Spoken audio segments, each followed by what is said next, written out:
I'm Eric Lanask. We're here at our Editor's Day in Santa Clara. On the program with me now from Sensoplex is Hamid Farzaneh. Hamid, thanks for joining me. It's great to see you again. It's been a little while. It's a pleasure to be here.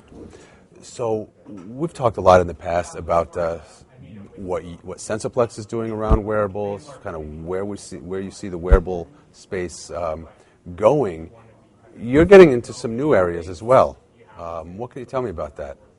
Well, I think it's a natural evolution. So we're evolving from being focused on the wearable part to adding also a focus on home automation and Internet of Things. So there are many different segments within the Internet of Things. And for years, the wearable section was the one that had the most traction and where many companies were getting into, and we could help them to get to market much faster, typically 50% faster than they could do with other partners. What has changed is that the home automation space started evolving. That started with Nest, and now you have August, you have others who are introducing new products that range from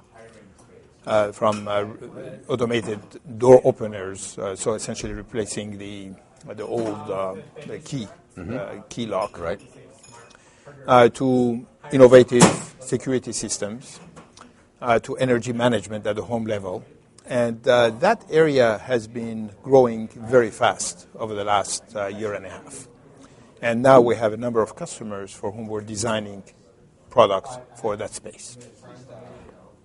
How is that a natural extension of what you were doing in wearables? Well, so if we look at the Internet of Things, whether that's wearables or that's home automation, they include three major components. The first one is that they need sensors. So these are a variety of sensors.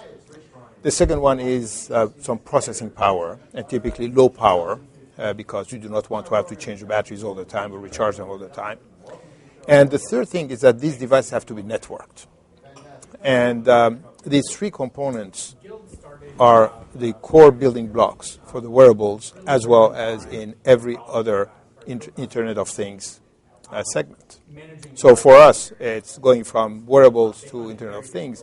The only major difference is maybe different kind of sensors, but fundamentally the same problems, the same issues, the same time to market challenges.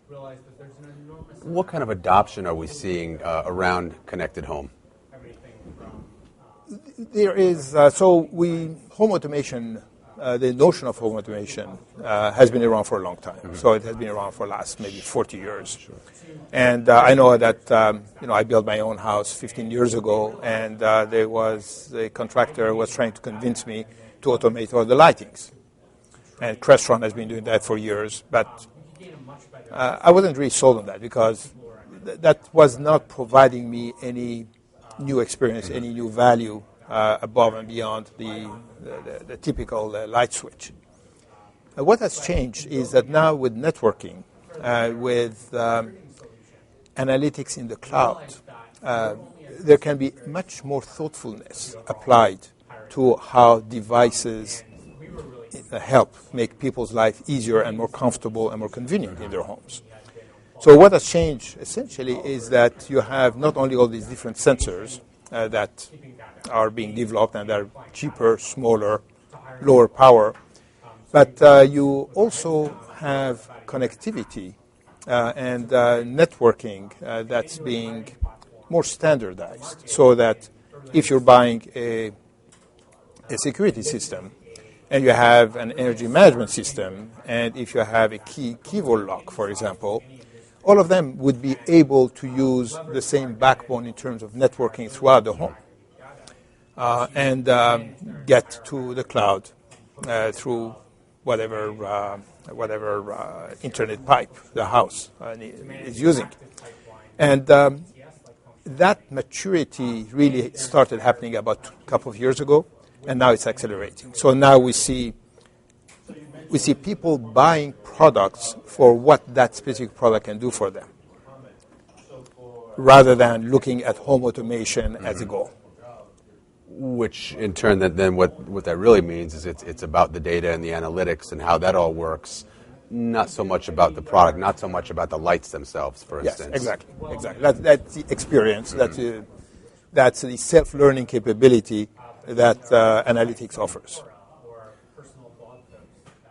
Where does security fit into it? The concern has to always be there as soon as you get, whether it's your lights or whether it's your door locks or whether it's your refrigerator, whatever it is. As soon as you connect that to the network, there are inherent security risks there. That's a challenge. That's always a problem. And I think that the way people are getting around that, or the industry is getting around that, is that devices, in order to communicate, for example, if you want to communicate to a Nest thermostat, you're not going to have direct connectivity with Nest. However, you will have an API connectivity through the cloud, which substantially diminishes the security risk. And that seems to be until there are more secure networks, I think that using really API to API connectivity seems to be the way the industry is moving. Looking a little bit into the future, beyond home automation, are there other areas that you think Sensoplex may well end up participating in? Well, there are certainly other sectors of IoT, but we are a very focused company, and we want to retain our focus. So we do not want really to spread ourselves too thin. So we still are focused on wearables, and we've added the Internet of Things home automation segment, and I think that's going to keep us busy for the next couple of years. Very likely so. Are there anything new around wearables that you can talk about? What's interesting is that in the wearable market, you have the traditional wearable, which was a step counting device that was popularized by Fitbit. Fitbit did a great job doing that. That's being commoditized. So you have devices coming from China being sold for $16 versus a U.S. company device being sold for, say, $50 to $100. So the stickiness for that would also come from the cloud and from the networking and from the gamification. That's I think, how companies like Fitbit are trying to defend their turf. But more interesting is that you have a number of new devices that have more sensors that are coming to the market, and that will have niche applications. So they will not be general purpose devices, but they will be very specific purpose devices, like, for example, a device for elderly people. And these devices will be focused at specific segments, and they will be provided by expert companies who are expert in that segment. So what we're going to see, I think, is that there will be, at low end, there will be commoditization, but where the value add will reside would be in areas that require more expertise, wellness, or medical related, or maybe sports. I think that active sports require or could use a lot of quantification to help the sportsmen. So again, it comes down to the data, the analytics. What can the device actually do for you? Exactly. Yes. Yeah. So it needs to have the sensors to be able to quantify things, but beyond that, it's really data and analytics. Well, great, Hamid. Great talking with you again. Thank you so much for joining us here. Well, always a pleasure. Thank you.